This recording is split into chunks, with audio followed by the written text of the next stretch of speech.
Bueno, pues buenos días a todos. Muchísimas gracias por la asistencia. Vamos a iniciar ya esta sesión informativa de integración sociolaboral de personas con discapacidad intelectual. Contamos con dos especialistas en el sector. Patricia Orejudo y Pablo Morcillo nos acompañan hoy para darnos una serie de datos bastante interesantes y para explicarnos un poquito todo el contexto laboral que rodea a estas circunstancias. Os dejo la palabra para que podáis empezar y nos podáis explicar bien todo este tema tan apasionante, tan importante y al que nos deberíamos de empezar a volcar, ¿verdad? Pues muchas gracias, Marina. Bienvenidos a todos. Muchas gracias por asistir a esta nueva sesión. Como ha dicho Marina, hoy vamos a hablar de uno de los temas para nosotros muy importante, como es la integración sociolaboral de las personas con discapacidad y en específico de las personas con discapacidad intelectual. En esta sesión vamos a tratar ciertos temas como puede ser la situación laboral actual con las que se encuentran las personas con discapacidad, todos aquellos obstáculos, barreras, estigmas, mitos y en definitiva dificultades que se pueden encontrar tanto en el ámbito laboral como también en el ámbito formativo, la cantidad de recursos formativos que hay disponibles y los cuales son necesarios y nada difíciles de realizar y de conseguir. También vamos a realizar una especie de síntesis o de resumen y señalar la necesidad de potenciar la responsabilidad social corporativa. Además, señalaremos la necesidad o el beneficio que tienen los certificados de profesionalidad para esta inclusión sociolaboral. Así pasamos a analizar los datos. Estos datos son recogidos del Instituto Nacional de Estadística, son los datos más recientes que hemos encontrado y permiten comparar el porcentaje de personas sin discapacidad, que sería la barrita más clara, la barrita naranja, y el porcentaje de personas con discapacidad, que sería la barrita en rojo. Si nos centramos en el primer bloque, serían la tasa de actividad. Como podéis ver, las personas sin discapacidad tienen una mayor tasa de actividad frente a las personas que tienen discapacidad. Lo mismo ocurre si nos centramos en el bloque del medio, que sería la tasa de empleo. Estos porcentajes se duplican de las personas sin discapacidad frente a las personas con discapacidad. De hecho, vemos diferencias de, por ejemplo, un 66,9% de las personas sin discapacidad frente a un 25,9% de las personas con discapacidad. ¿Qué ocurre cuando nos centramos en las tasas de paro o de desempleo? Que estos porcentajes se invierten. Existe mayor cantidad de personas con discapacidad que están en desempleo frente a las personas sin discapacidad. Y esto se mantiene la tendencia desde 2018 hasta el 2021, que como os he dicho son los datos más recientes que tenemos. En este estudio también se demuestra la cantidad de actividad o de empleo que tienen las personas con discapacidad en función del tipo de discapacidad que tienen. Encontramos que en los que mayor tasa de actividad son aquellos que tienen discapacidades relacionadas con el sistema auditivo, el sistema digestivo, etc. Sin embargo, los que peor tasa de actividad tienen son aquellos relacionados con los que tienen una discapacidad intelectual o los que no consta esta discapacidad. Por lo tanto, creemos que es muy necesario potenciar, evidentemente, toda la inclusión al mercado laboral de las personas que tienen discapacidad, pero sobre todo hacer un mayor hincapié y un mayor esfuerzo en las personas que tienen discapacidad intelectual. Si nos centramos también por sectores, que es la tablita que tenemos a la derecha, encontramos que en el sector de la agricultura o de la construcción son aquellos que contratan menos a las personas con discapacidad, seguido de la industria. Sin embargo, los servicios sí que tienen mayor tasa de contratación de las personas con discapacidad. Por lo tanto, también se debería tanto potenciar la inclusión en el sector de la agricultura, la industria o la construcción, pero también seguir manteniendo los datos que encontramos en el sector servicios. ¿Qué pasa? Que las personas con discapacidad se encuentran numerosas barreras y dificultades. Creo que es conocido por todos que el mercado laboral es un mercado muy competitivo, donde se exige muchísima formación y que a menudo a todo tipo de personas nos resulta muy difícil conseguir un puesto de trabajo. Si a esto le sumamos tener una discapacidad, las dificultades son mucho mayores. En concreto, nosotros hemos señalado dos tipos de barreras. En este caso, serían las barreras sociales, es decir, todo aquello relacionado con mitos, estigmas, sobre todo desinformación que tienen de la discapacidad y también por la falta de apoyo que se encuentran en el proceso formativo. Esta falta de apoyo, también que estaría relacionada con determinadas creencias que veremos posteriormente, dificulta la obtención de un título oficial que actualmente es exigido por la mayoría de las empresas o la mayoría de los puestos de trabajo. Por lo tanto, evidentemente, dificultaría o empeoraría su situación laboral. Aquí hemos reflejado cierta estigmatización, creencias o mitos que se pueden encontrar en la sociedad relacionada con las personas con discapacidad, como la idea, por ejemplo, de que las personas con discapacidad tienen un bajo rendimiento laboral, que son poco productivos, que son poco cumplidoras o que faltan mucho a su trabajo. También que las personas con discapacidad no son aceptadas por el resto del personal o que las personas con discapacidad no saben comportarse o no tienen problemas para seguir las normas o los comportamientos establecidos. Como os he dicho, estas creencias son falsas. La experiencia demuestra que las personas con discapacidad trabajan de una forma eficaz y eficiente, al igual que el resto de trabajadores, que están muy implicados en su trabajo con un alto compromiso. Suelen ser personas que tienen mucha dificultad para conseguir ese puesto de trabajo y una vez que lo obtienen, no quieren perderlo y quieren destacar y demostrar que pueden y que valen para esto. Y además tampoco tiene una mayor propensión a contraer enfermedades. Es decir, la gente, sobre todo a menudo por la desinformación que tienen de la discapacidad, piensan que se asemeja a una enfermedad y que por lo tanto pues se van a ausentar más del trabajo porque van a tener mayores problemas, etcétera. Esto no es real, tienen la misma propensión que cualquier otra persona con o sin discapacidad. Otro de los mitos que debemos de desmontar es que no van a ser acogidos, perdón, por otros trabajadores. Esto tampoco es real. La experiencia demuestra que sí que hay una correcta acogida por el resto de trabajadores de la empresa. Además, contratar a personas con discapacidad permite mejorar el clima laboral, ya que mejoraría la cooperación, la solidaridad, la empatía entre los trabajadores y además se ha demostrado que mejora la motivación de todo el personal de la empresa, no solo para realizar el propio trabajo, sino también para potenciar el trabajo de los demás.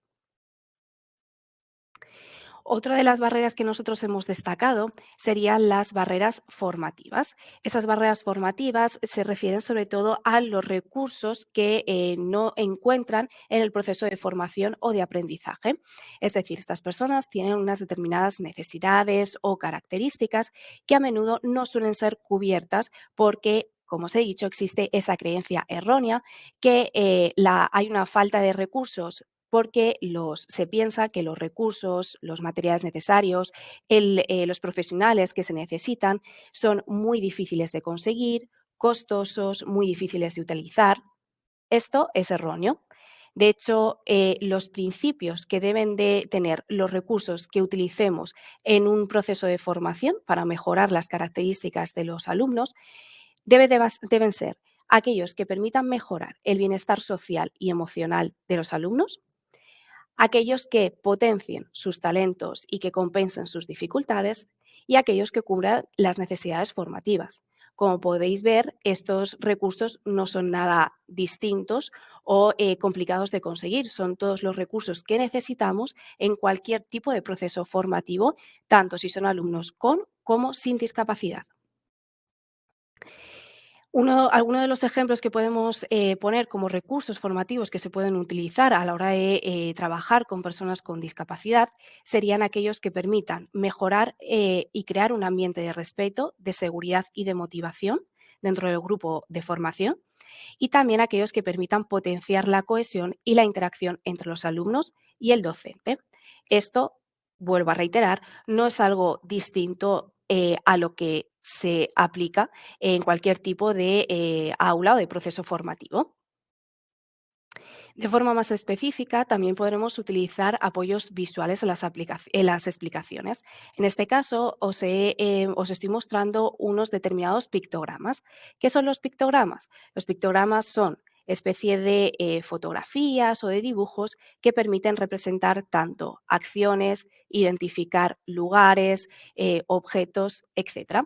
Por ejemplo, aquí tenemos el pictograma que identifica lo que significa plantar, apilar, lo que es un tono mecánico, el colegio, etcétera. Otro de los otro de los recursos a utilizar serían las técnicas de modelado o la imitación para instaurar nuevas técnicas o rutinas.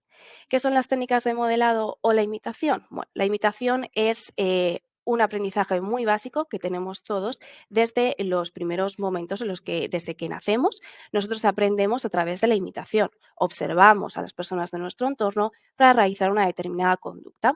Así, las técnicas de modelado también se deben de aplicar dentro del proceso del aula formativa. Es decir, el modelo, puede ser, por ejemplo, el docente, debe desarrollar una conducta que quiere que sus alumnos sigan. Esos alumnos, tras la observación, se les permitirá que practiquen y que aprendan esta nueva conducta. También otro de los recursos más utilizados sería la lectura fácil, que se representa con ese simbolito que ves ahí, el simbolito azul, y que se puede aplicar tanto para textos, soportes audiovisuales, etc. Aquí tenemos un ejemplo de ellos. En el texto que hay a la derecha es un texto al cual no se le ha aplicado la lectura fácil. Sin embargo, a este texto sí que se le ha aplicado en la parte izquierda y es simplemente una forma de simplificar los textos, cambiar las palabras más difíciles por otras más fáciles, que se entiendan de una forma mucho mejor. También se amplía el tamaño de la letra, debe ser en torno a mínimo un tamaño de 12. Se separan las frases para que se visualice mejor y se centre mejor la atención. También deben de estar alineadas a la izquierda y evitar que las frases sean muy largas. Y ahora pasamos con mi compañero que nos va a hacer una síntesis y un resumen de todo esto. Hola, ¿qué tal? No sé si me oís bien, espero que sí. Y nada, quería dar las gracias a Patricia y a Marina por la presentación tan amable y por, bueno, el trabajo hasta ahora. Y yo lo que voy a hacer desde este punto en adelante es contaros un poco, bueno, primero resumiremos qué es lo que hemos hablado hasta ahora. Voy a adelantaros también un poquito de lo que vamos a hablar a continuación y lo que vamos a hacer desde ese punto es explorar las posibilidades de facilitar esa inserción laboral a través de formaciones, bueno, pues que atiendan estas necesidades específicas de las que estaba hablando mi compañera, ¿no?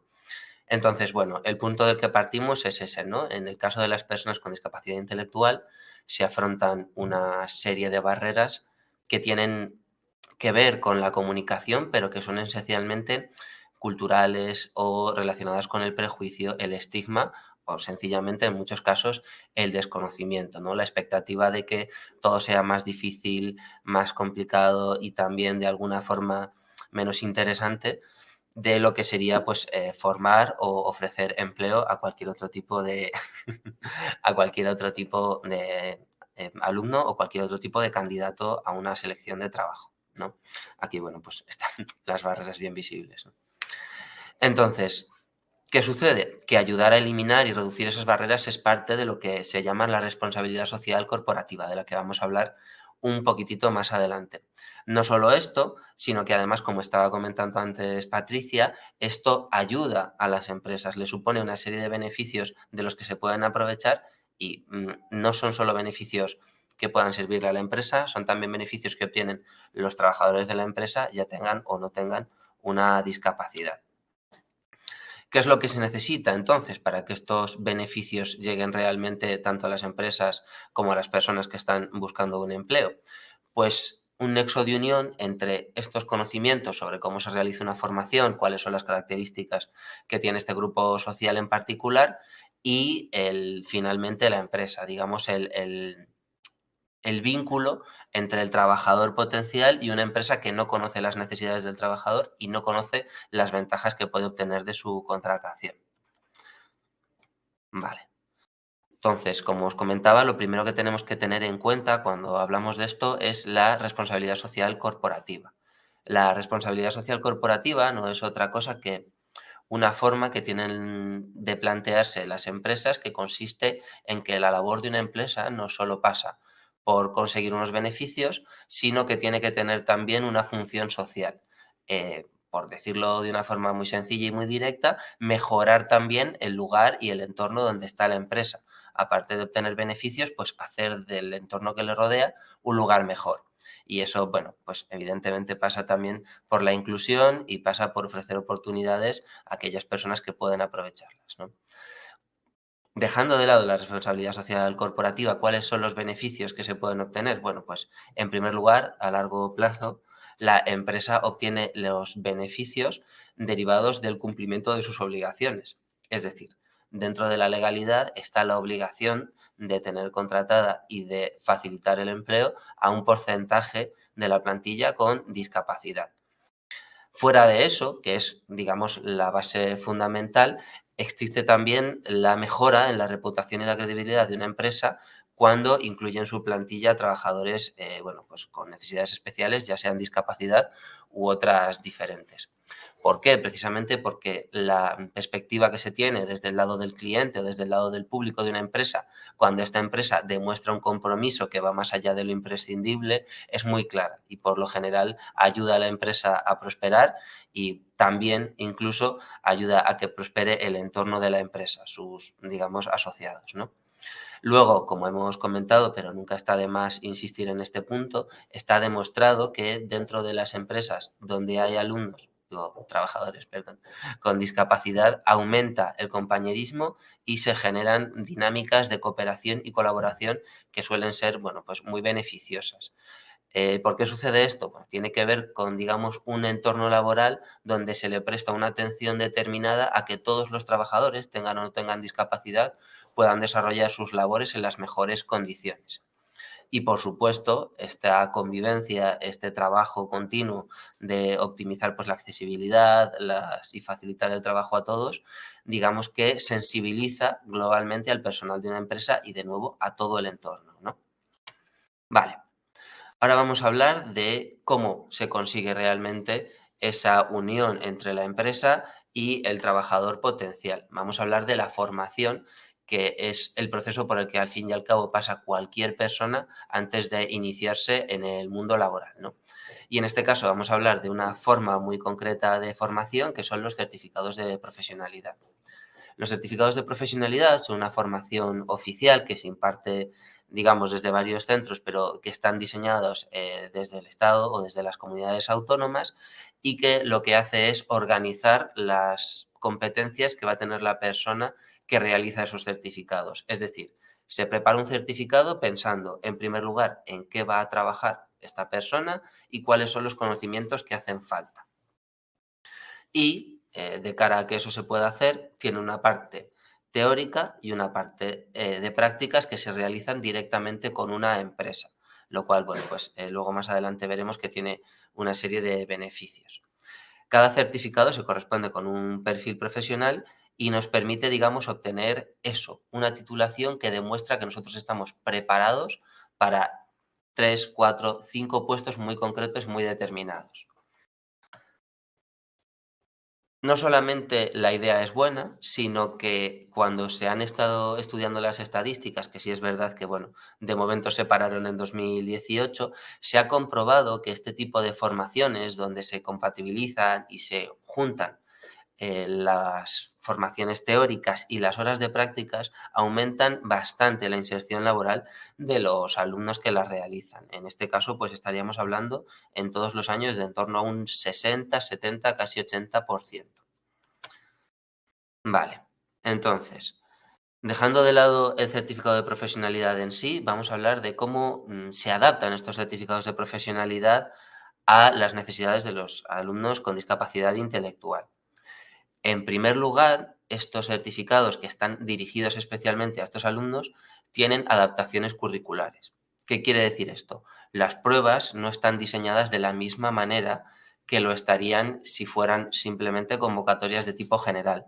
Las mismas adaptaciones que ha explicado mi compañera Patricia, la lectura fácil, los pictogramas, se pueden y se deben aplicar también tanto a las pruebas de acceso como a los exámenes que se producen durante el propio certificado para ir, digamos, validando los diferentes módulos que los certificados tienen. Y aparte de esto, como un apoyo extra que tiene todo el sentido, se duplican las horas de teoría y las horas de prácticas. Eso nos da mucho más tiempo para repasar toda la formación, asegurarnos que todos y cada uno de los alumnos tienen los conocimientos necesarios, poder volver sobre nuestros pasos si algo no ha quedado claro y de esa manera garantizar que el aprendizaje sea completo como para que más adelante pueda servir en una situación de inserción laboral. Y junto a este doble de horas de teoría se duplican las horas de prácticas. ¿Qué permite duplicar las horas de prácticas? Al duplicar las horas de prácticas, primero, el alumno tiene el tiempo para desarrollar todas las habilidades que la empresa que le tiene como alumno de prácticas va a solicitar y a desarrollarlas muy bien. Y por otra parte permite que la empresa de prácticas pueda dar, digamos, continuidad a las labores que el alumno está realizando. ¿Qué ventajas tiene esto? Pues que cuando acaba las prácticas tienes realmente un alumno o un posible candidato muy preparado para las labores que se espera que en un momento desarrolle. Si os fijáis abajito podéis ver un ejemplo de cómo funciona, ¿no? Normalmente en el lado derecho podéis encontrar cuáles son las horas de teoría y de prácticas de ese mismo certificado, ¿vale? 310 de duración total y 80 horas de prácticas en el centro de trabajo. Sin embargo, en el lado izquierdo podéis ver que esas horas, tanto las de teoría como las de práctica, están duplicadas. Estamos hablando en este caso de un certificado de operaciones auxiliares en floristería. Vale. ¿Qué más cosas se añaden, digamos, desde las academias, desde los centros formadores que no vienen dadas exteriormente, ¿no? Primero se aporta un tutor especializado. Se trata de una persona con formación suficiente, que conoce el campo de trabajo, que conoce las necesidades especiales y que trabaja tanto en el ámbito del interior del aula como dando apoyo desde el exterior, cuando fuera necesario en comunicación con otras entidades, coordinación entre centros, coordinación con, bueno, pues aquellos tutores, acompañantes o personas de referencia de los alumnos con discapacidad y con los propios alumnos, por supuesto. Y luego los docentes son, bueno, pues profesionales que tienen no solo amplia experiencia con la discapacidad, sino un compromiso personal con la inserción laboral y que tienen largas trayectorias con experiencia en la discapacidad y en los certificados que están, digamos, impartiendo, lo cual pues hace que sean enseñanzas muy completas donde se atiende muy bien a la necesidad específica de cada alumno o alumna. ¿Qué más podemos aportar? Pues otra de esas adaptaciones que muchas veces son necesarias y que desde luego son positivas, son las, digamos, adaptaciones que permiten una flexibilidad extra a la hora de realizar las formaciones, ¿no? Si es necesario en algún momento aplazar una clase, si es necesario extender la duración de una o acortar en un momento la de otra, bueno, pues en ocasiones, a pesar de que las clases de los certificados de profesionalidad han sido tradicionalmente presenciales, cabe la posibilidad, en este caso, de hacer un seguimiento a través de aulas virtuales, que son, bueno, pues unos espacios, digamos, en el entorno digital donde se puede seguir la clase dentro de su horario con toda la comodidad, ¿no? Disponemos de una webcam, podemos comprobar y ver al profesor dando la clase, podemos tener acceso a los archivos o a cualquier tipo de material que nos aportase normalmente en un aula presencial. Y, por supuesto, todo esto tiene, digamos, la característica fundamental que tiene que tener cualquier formación que está orientada a la inserción laboral de personas que están en una situación de desempleo, ¿no? La gratuidad, que esta persona que está accediendo al curso no tenga que preocuparse por el precio que va a tener una formación que necesita para poder empezar a entrar en el mercado laboral, que normalmente es muy exigente y donde además sabemos que no es fácil entrar si no se tiene experiencia previa, ¿no? En este caso, bueno, pues quien de alguna manera garantiza esta gratuidad es la Comunidad de Madrid.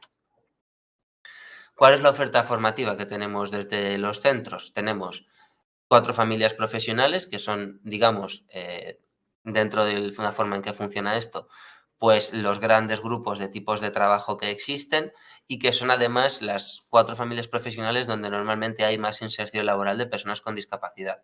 Estamos hablando de administración, hostelería, comercio y, en menor medida, la parte agraria. Entonces, empezando por la zona de la administración, se dispone de 3 certificados de profesionalidad diferentes. 2 de nivel 1, que no tienen ningún requisito previo para entrada para los alumnos, que son actividades administrativas, operaciones auxiliares de servicios administrativos y generales.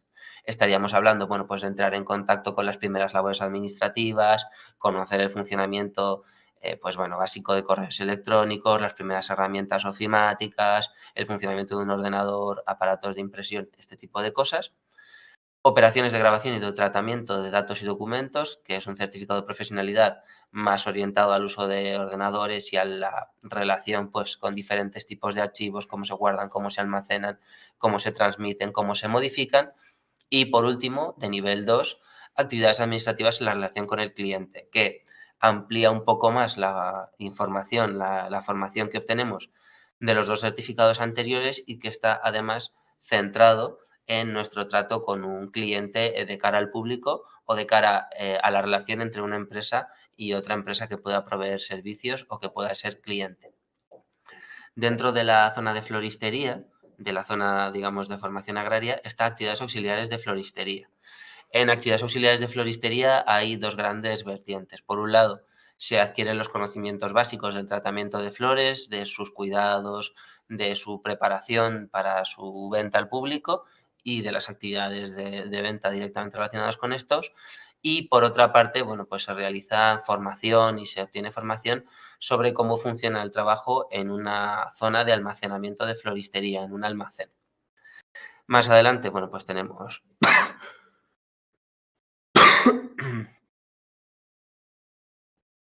disculpadme por la pequeña parada.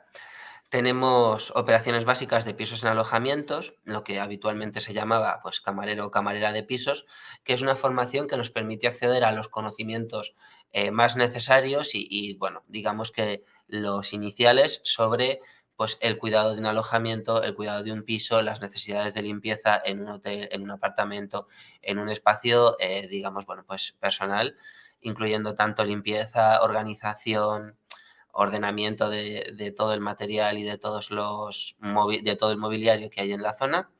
Y finalmente, bueno, pues vamos a hablar de actividades auxiliares de comercio. Ya veréis que más adelante os contaré un poquito más de todo esto en detalle. Actividades auxiliares de comercio es un certificado de profesionalidad que está orientado también, bueno, pues a 2 grandes grupos, ¿no? En primer lugar, repartidores y reponedores y en segundo lugar, bueno, pues las actividades más iniciales, más básicas de cara al público en un establecimiento.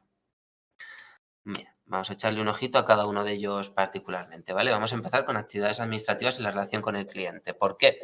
Porque es el de nivel 2, que quizás, bueno, pues da acceso a unas responsabilidades mayores y también porque es el que tiene más extensión. Estamos hablando de nada menos que 1.360 horas de teoría y 240 de prácticas.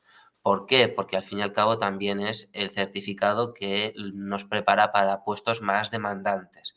Recepción y telefonista en oficinas, empleados administrativos que tienen que estar en contacto con diferentes fuentes de información y datos y auxiliar administrativo y comercial. Bueno, más adelante podemos ver en comparación con otros certificados, pero estamos viendo que es uno de los certificados que ofrecen más horas de prácticas y una teoría muy, muy completa que permite, pues, salir del certificado muy preparado de cara a cualquier necesidad que vaya a tener una empresa que requiera de administrativos. Operaciones de grabación y tratamiento de datos, como veréis, es un poquito más corta. Tiene 720 horas de teoría, que no está nada mal, y 160 de prácticas, que son muchas. Y bueno, pues como predecíamos, aquí abajito podéis ver que prepara para unos puestos determinados que están ya, digamos, organizados, ¿no?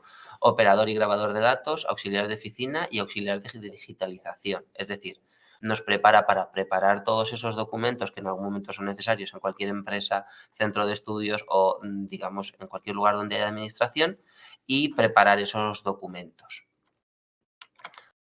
Operaciones auxiliares de servicios administrativos y generales nos prepara, digamos, para otro tipo de tareas más dentro de la oficina, ¿no? Auxiliar de oficina, archivo, empleados en ventanillas, teleoperadores, tiene más horas de teoría y unas poquitas menos de prácticas. ¿Por qué sucede esto? Porque este certificado, digamos que está orientado a que la teoría sea lo suficientemente extensa como para que cuando el alumno llega a las prácticas tenga todos los conocimientos para empezar rápidamente a realizar las labores de una forma muy completa y de una forma eficiente. Luego tenemos floristería. Bueno, pues floristería, como decíamos, tenía estas dos grandes vertientes. En este caso, bueno, pues como veréis, no estamos mostrándoos todos los puestos de trabajo para los que preparan, porque a lo mejor sería una lista demasiado extensa. En lugar de eso, os ponemos 3 que son representativos: repartidor, auxiliar de floristería y auxiliar de ventas. Estos dos últimos se parecen mucho, pero es verdad que auxiliar de ventas está de cara al público más. ¿Por qué auxiliares de floristería tienen menos horas de teoría y unas pocas más de prácticas que el anterior? Bueno, porque al final, digamos que el movimiento se demuestra andando, ¿no? Y es verdad que, bueno, pues las actividades prácticas en floristería son las que al final van a tener más importancia, más peso, para que luego podamos realizar un desempeño profesional adecuado, ¿no? Lo importante es, digamos, pasar más tiempo haciendo la práctica, aprendiendo a realizar las actividades, y la teoría, pues realmente es importante, como cabe suponer, pero se puede realizar en menos tiempo, quizás. Operaciones básicas de pisos en alojamientos tiene 600 horas de teoría y 160 horas de prácticas. 600 horas de teoría no está nada mal, 160 horas de prácticas son muchas. Entonces nos permite, bueno, pues que el alumno pueda entrar directamente al lugar de trabajo y pueda empezar a ponerse en marcha relativamente pronto, que pueda empezar a realizar sus labores rápidamente y con una formación que le dé tiempo, bueno, pues a conocer todos los requisitos sin extenderse excesivamente en el tiempo. Y bueno, pues ya por último, actividades auxiliares de comercio. Como decíamos, está orientado a dos grandes puestos de trabajo que sí que tienen mucha demanda, ¿no? Reponedoras y preparación de pedidos. Son 460 horas de teoría, que si no me equivoco es el más cortito, y 80 horas de prácticas. Bueno, pues es una formación muy orientada a que puedas obtener un título de una forma relativamente ágil para que puedas empezar a trabajar lo más pronto posible. En cuanto a nosotros, como academia, lo que vamos a hacer, lo que nosotros planteamos, es que desde nuestra experiencia, desde bueno, pues nuestros años ya pasados de trabajar mucho con empresas y con centros de formación y con otros compañeros, nosotros, bueno, pues ponemos todas estas herramientas a disposición de los alumnos para que puedan obtener el máximo provecho. Por eso todos nuestros recursos están ya, digamos, poniéndose en marcha o ya iniciados, y tenemos un seguimiento individualizado del que os hablábamos antes, que confiamos que pueda servir, pues, para salvar cualquier pequeño escollo que podamos encontrar. Y aparte de esto, digamos que como decisión corporativa, como decisión propia, hemos tomado la decisión de buscar empresas para las prácticas que tengan un compromiso, bueno, con la inclusión, ya no solo de la discapacidad intelectual o cualquier otro tipo de discapacidad, sino en general de cualquier colectivo que pueda necesitar ese extra de apoyo, ¿no? Entonces, en nuestro caso, vamos a buscar empresas de prácticas que no solamente tengan interés en obtener un alumno de prácticas, sino que además tengan un compromiso, bueno, personal, ¿no?, pero corporativo, con que los alumnos puedan realizar bien sus tareas, con que ellos mismos puedan realizar un pequeño apoyo si fuese necesario, con que nos puedan consultar sin ningún tipo de problemas. Digamos que una empresa que tenga verdaderamente la motivación de poner al alcance del alumno el entorno de trabajo ideal. Y bueno, pues digamos que esto sería todo lo que tenemos que comentaros. Creemos que es una oportunidad muy interesante y por eso os la queríamos traer a que la vierais y a que, bueno, pues pudiéramos darle juntos una vuelta, plantearnos qué puede parecernos interesante. Bueno, os dejamos aquí nuestros teléfonos y nuestros correos de contacto por si os surge cualquier duda, por si tenéis algún interés en matricular, pues, algún alumno, o creéis que se lo podéis compartir a algún conocido, o vosotros mismos como alumnos desearíais matricularos en alguna de estas, inscribiros, perdón, en algunos de estos certificados. Y nada, pues un saludo, muchísimas gracias por vuestra atención y esperamos vernos pronto. Muchísimas gracias, Pablo. Patricia, bueno, hemos tenido la suerte de tener a Pablo Morcillo y a Patricia Orejudo, que son, por supuesto, psicólogos, os he dicho antes, especialistas de nuestra unidad de necesidades especiales de Grupo Colón, pero bueno, también comentaros que son psicólogos y están desarrollando todo un trabajo estupendo en la línea del Departamento de Necesidades Especiales, de estos certificados de profesionalidad. La verdad es que de verdad que muchas gracias. Me ha parecido muy interesante ese, ¿no? Remarcar esto que comentáis de que los alumnos van a poder entrar en las empresas, ¿vale? Porque las prácticas no son prácticas que se hagan en el aula, sino que son prácticas que se hacen directamente en una empresa real, en una empresa en donde el alumno ya va a estar desarrollando todas las labores reales del puesto de trabajo. Que posteriormente, lo que nos has indicado ahí, las tasas de inserción laboral, una vez que la empresa conoce a ese alumno que ya está desempeñando durante varios meses ese trabajo y ya seguramente se quede allí a trabajar. Entonces, esta parte me ha resultado muy interesante, gracias por ello, y también que he escuchado que pasabais un poquito por encima de un tema que también me ha gustado mucho, que es el desarrollo, ¿no? Estos certificados de profesionalidad, esta formación que necesitamos todos, ya no estamos hablando de personas con discapacidad o sin, o sea, las personas sin discapacidad, las personas con necesidades especiales o sin ellas, al final estos certificados de profesionalidad nos enseñan todo lo que necesitamos saber para desempeñar ese puesto de trabajo, pero es que además yo creo que hacen que nos desarrollemos no solo profesionalmente, sino también socialmente, un desarrollo personal, esos profesores que ya estamos conociendo de verdad que esos profesores están implicados. Así que bueno, nada, desde mi punto de vista, muchísimas gracias por la charla, muchísimas gracias por estar ahí, dándolo todo y como han dicho los compañeros, cualquier cosa que queráis, si conocéis personas que se puedan beneficiar de esta convocatoria, nos escribís o nos llamáis a ese número de teléfono y aquí estamos para lo que necesitáis. No sé si tenéis alguna duda, si queréis consultar algo, lo podéis consultar por el chat.